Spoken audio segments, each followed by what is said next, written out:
شروع اللہ کا نام لے کر جو بڑا مہربان نہایت رحم والا ہے۔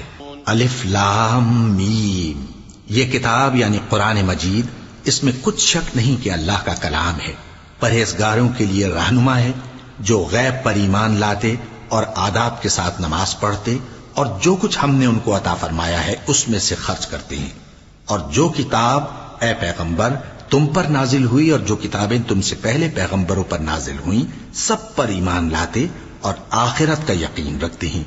یہی لوگ اپنے پروردگار کی طرف سے آئی ہوئی ہدایت پر ہیں اور یہی لوگ کامیاب ہیں۔ جو لوگ کافر ہیں انہیں تم نصیحت کرو یا نہ کرو ان کے لیے برابر ہے، وہ ایمان نہیں لانے کے۔ اللہ نے ان کے دلوں اور کانوں پر مہر لگا رکھی ہے اور ان کی آنکھوں پر پردہ پڑا ہوا ہے اور ان کے لیے بڑا عذاب تیار ہے۔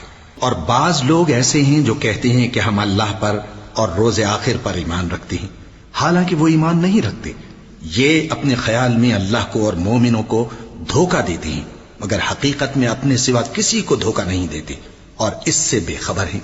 ان کے دلوں میں کفر کا مرض تھا، اللہ نے ان کا مرض اور زیادہ کر دیا اور ان کے جھوٹ بولنے کے سبب ان کو دکھ دینے والا عذاب ہوگا۔ اور جب ان سے کہا جاتا ہے کہ زمین میں فساد نہ ڈالو تو کہتے ہیں کہ ہم تو اصلاح کرنے والے ہیں، دیکھو یہ بلا شبہ مفسد ہیں لیکن خبر نہیں رکھتے۔ اور جب ان سے کہا جاتا ہے کہ جس طرح اور لوگ ایمان لے آئے تم بھی ایمان لے آؤ تو کہتے ہیں بھلا جس طرح بے وقوف ایمان لے آئے ہیں اسی طرح ہم بھی ایمان لے آئیں۔ سن لو کہ یہی بے وقوف ہیں لیکن نہیں جانتے۔ اور یہ لوگ جب مومنوں سے ملتے ہیں تو کہتے ہیں کہ ہم ایمان لے آئے ہیں، اور جب اپنے شیطانوں میں جاتے ہیں تو ان سے کہتے ہیں کہ ہم تمہارے ساتھ ہیں، اور مسلمانوں سے تو ہم ہنسی کیا کرتے ہیں۔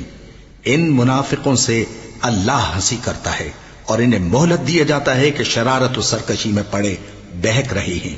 یہ وہ لوگ ہیں جنہوں نے ہدایت چھوڑ کر گمراہی خریدی، تو نہ تو ان کی تجارت ہی نے کچھ نفع دیا اور نہ یہ ہدایت یاب ہی ہوئے۔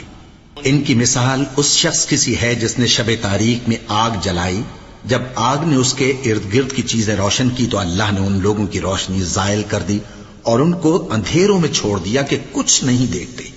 یہ بہرے ہیں، گونگے ہیں، اندھے ہیں کہ کسی طرح سیدھے رستے کی طرف لوٹ ہی نہیں سکتے۔